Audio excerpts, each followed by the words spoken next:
오늘 설교 제목을 후회와 걱정 사이에서라고 정했습니다.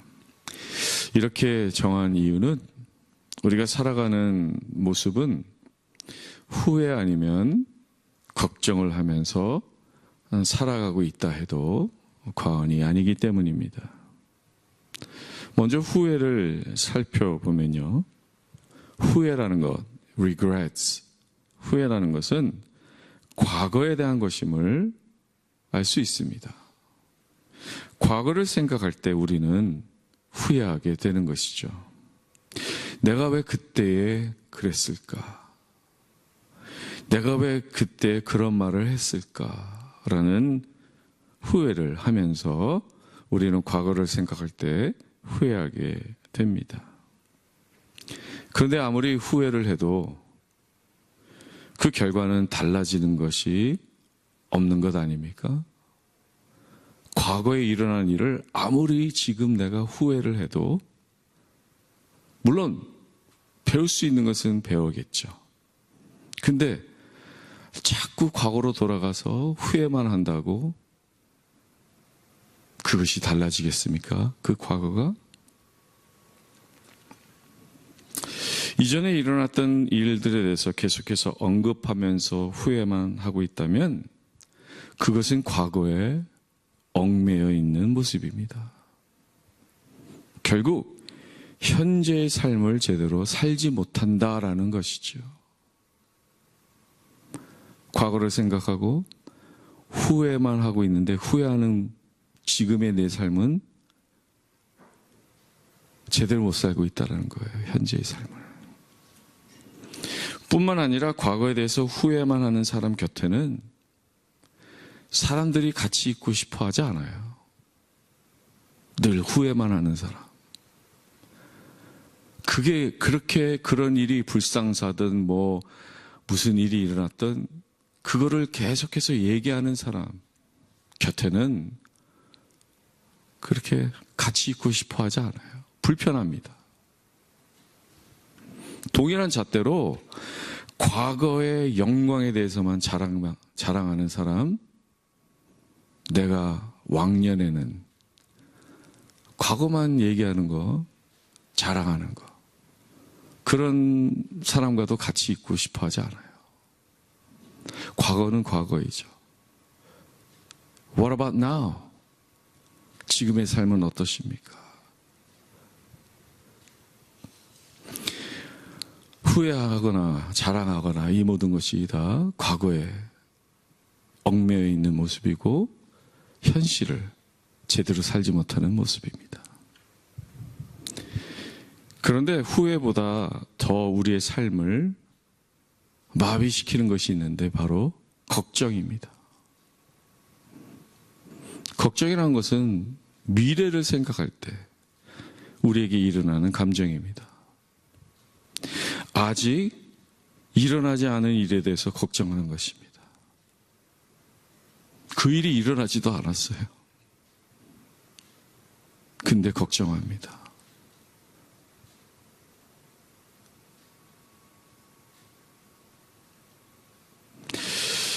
어떤 사람들이 이렇게 보면요. 물론 사람마다 또 성격마다 달라요. 걱정을 전혀 안 하는 사람도 있고 걱정만 하는 사람도 있고 하는데 generally 보편적으로 다 걱정하죠. 미래에 대해서. 그런데 이제 과거의 삶에 어떤 크나큰 불행이나 어려움을 겪었던 사람들은 그렇게 미래에 대해서는 또 걱정하게 되는 것을 또한 보게 되는데요. 우리 한국 속담에 자라보고 놀란 가슴, 솥뚜껑 보고 놀란다라는 속담처럼 어떤 과거에 있었던 일들이 또한 그것이 우리의 삶을 또한 이렇게 바꿔놓는다라는 것이죠. 물론 이러한 행동들은 우리의 감정들은 자기 스스로를 보호하려는 방어 본능적인 행동입니다. 미리 걱정하는 거. 미래에 대해서 내가 미리 걱정하는 거. 보호 본능적인 행동이에요. 미래에 걱정하고 염려했던 일들이 어떻게 일어났을 때 그 데미지를 완화시키려고 하는, 그래서 걱정을 하는 거예요. 미리 자기 자신을 걱정시켜서 미래의 일이 잘 되지 않았을 때에도 일어나는 그 충격을 완화하고자 하는 것이죠. 그런데 아직 일어나지 않은 일에 대해서 걱정하는 것이 자연스러워 보여도 많은 경우에 걱정하는 것만큼 일이 그릇되지도 않는다라는 거예요. 여러분들이 그렇게 크게 걱정했는데 그렇게 그 일이 그릇되었습니까? 아니다라는 거예요. 이처럼 걱정 또한 우리의 삶을, 현재의 삶을 마비시키고 있음을 봐야 합니다. 과거에 대해서 후회하고 미래에 대해서 걱정하고 있다면 우리 현재의 삶은 어디에 있는 것이고 어떠한 것이고 무엇을 의미합니까? 현재의 삶을 제대로 살지 못하는 우리의 현실을 봐야 합니다. 우리는 살아 숨 쉬어도 제대로 사는 거 맞습니까? 후회와 걱정 때문에 지금 당장 내 옆에 있는 가족들에게, 가족들에 감사하지 못하고 있는 것은 아닙니까?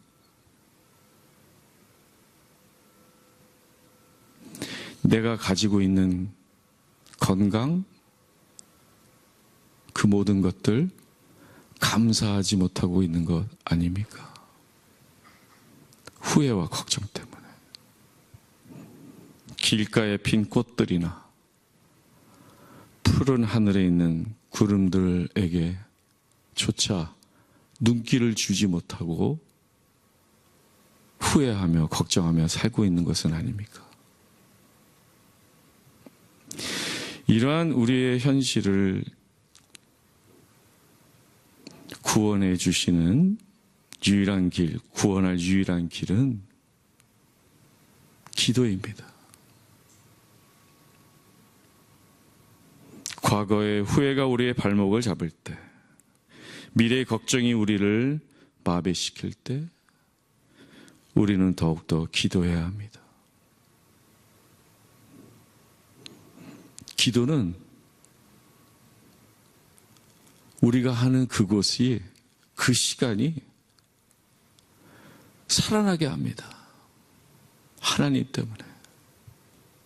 알파와 오메가 되시는 하나님을 찾고 구하고 만나게 되는 그 시간 때문에, 그 역사 때문에 우리는 후회를 더 이상 하지 않게 되고요, 미래도 온전히 맡겨드릴 수 있게 되는 겁니다. 기도가 무슨 요술방망이가 된다는 것이 아닙니다. 기도를 내 중심적으로 나의 어떤 것을 위해서 도구로만 생각하는 것은 너무 1차원적이에요.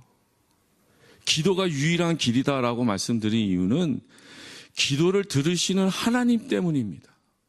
하나님이 어떤 분이시냐, 내가 뭐 기도를 해서가 아니라 내가 하나님을 찾고 구하고 그분과 관계를 맺겠다 할 때 그 하나님이 누구시냐,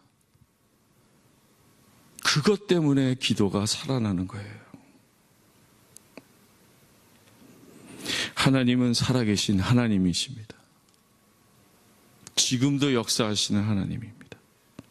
현재의 하나님이십니다. 언제나 현재의 하나님이십니다.